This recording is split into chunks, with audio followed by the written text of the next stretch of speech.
নূর দুনিয়া সাগর আকাশ বাতাস দেখবি যদি সাগর প্রাণ উজাড় করে কণ্ঠ ছেড়ে আরো জোরে ভুবনের প্রিয় মোহাম্মদ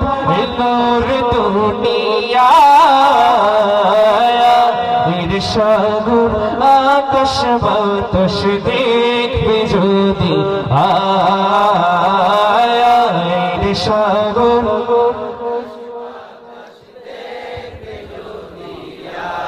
ধুল